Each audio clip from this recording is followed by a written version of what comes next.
Hello everyone, today we will learn about the lumbar vertebrae. Lumbar vertebrae are 5 in number. Now the characteristic features or the identifying features of the lumbar vertebrae.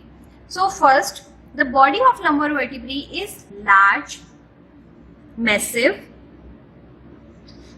The superior articular process are concave and directed for backward and medially. Inferior articular processes are convex and directed forward and laterally.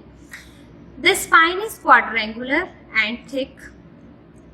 Vertebral foramen is triangular, and there is presence of accessory process present on the posterior inferior part of the superior articular process, and also the presence of mammillary process in the posterior surface of the transverse process. So these are the identifying features of the lumbar vertebrae.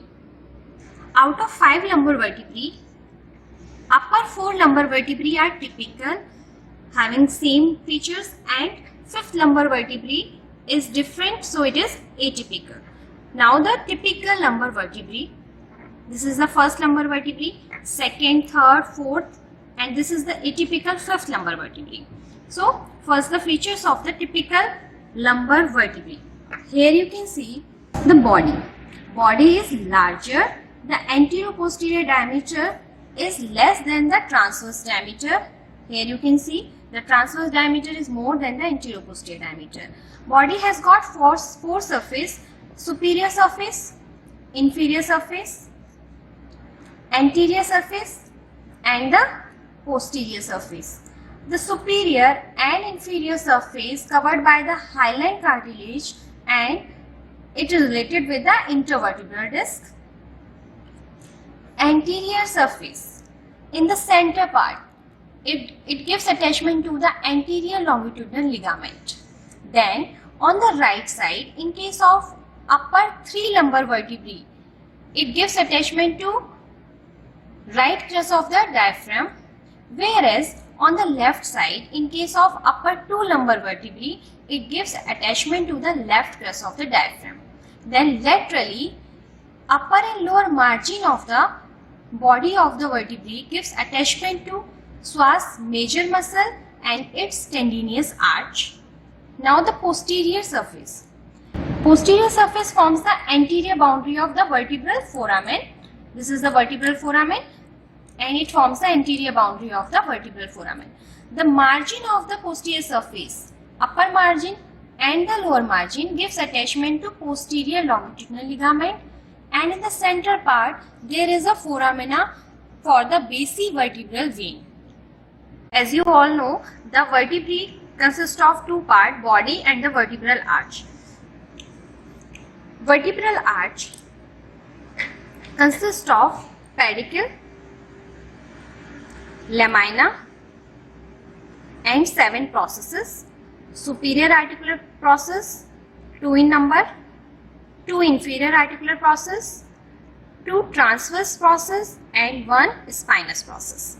So the first we discuss about the pedicle. Pedicle are attached to the upper part of the body, makes the inferior vertebral notch deeper as compared to the superior vertebral notch, which is shallow. The adjacent vertebral notch forms intervertebral foramina. The inferior vertebral notch of the higher vertebrae and superior vertebral notch of the lower vertebrae together forms intervertebral foramina, and this intervertebral foramina transmit radicular vessels and spinal nerve.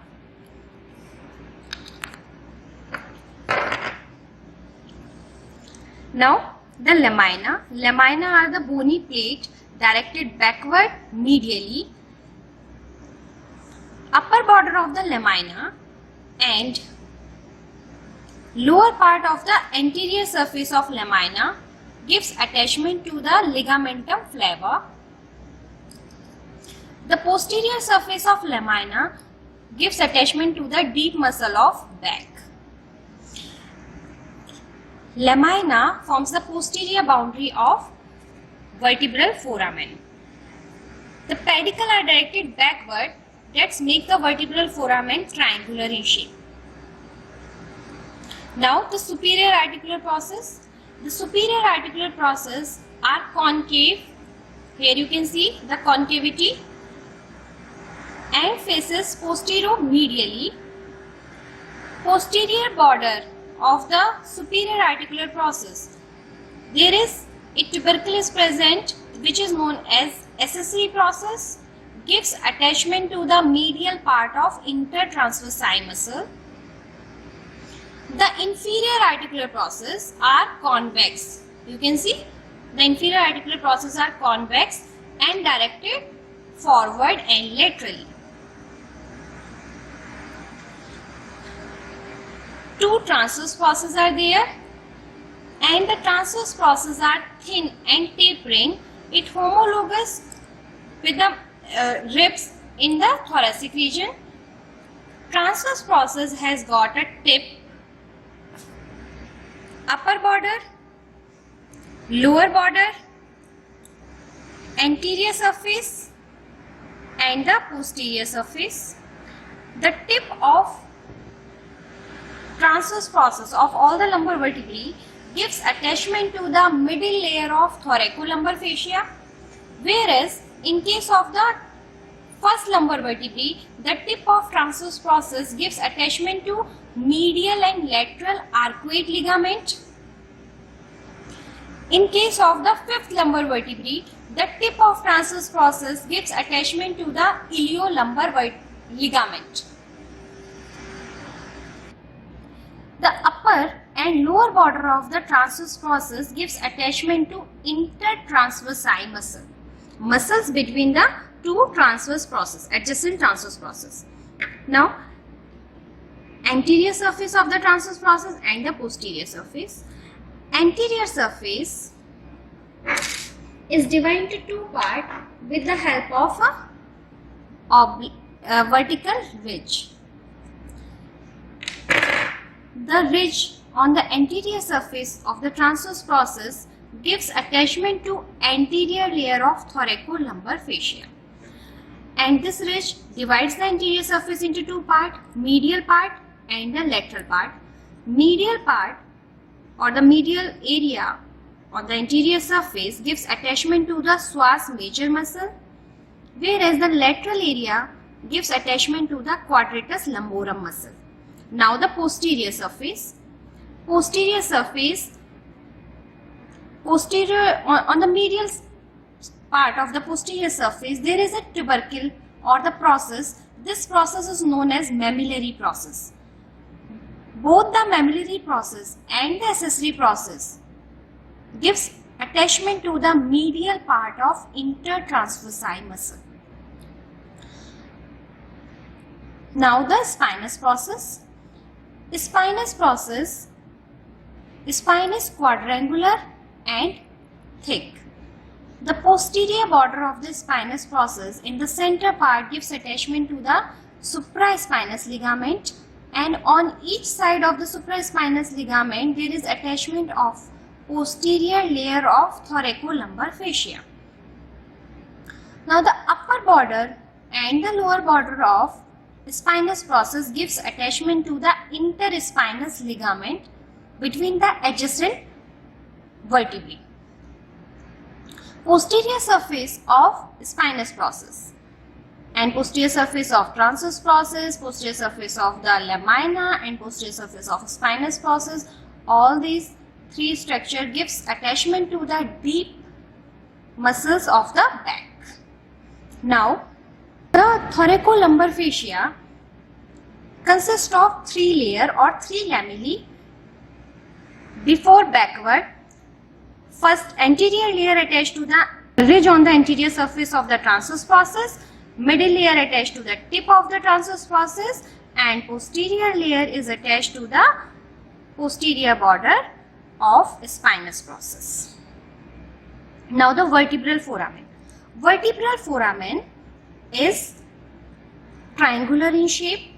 It occupies the lower end of spinal cord known as conus medullaris up to the lower border of L1 vertebrae. Phylum termini and chorda equina is present in the vertebral foramen of all the lumbar vertebrae, all the lower 4 lumbar vertebrae. Dura mater and the arachnoid mater also present in all the lumbar vertebrae. Now, the distance between the superior articular process is more than the distance between the inferior articular process in upper 3 lumbar vertebrae. Here you can see this is the L1. Here you can see the distance between the superior articular process is more than the distance between the inferior articular process. L2, the distance of the superior articular process is more. L3, here the distance between the superior articular process is more than the distance between the inferior articular process. But in case of the 4th lumbar vertebrae, the distance of the superior and the distance of the inferior articular process is almost equal. In this vertebrae, you can see the distance of superior articular process and the distance of inferior articular process is almost equal. And it is reverse in case of 5th lumbar vertebrae. Now, discuss about the 5th lumbar vertebrae. Here you can see the distance between the superior articular process is less than the distance between the inferior articular process. The transverse process anchors to the body of the vertebrae, more towards the body of the vertebrae, and the body is more concave anteriorly. This is all about the lumbar vertebrae. Thank you.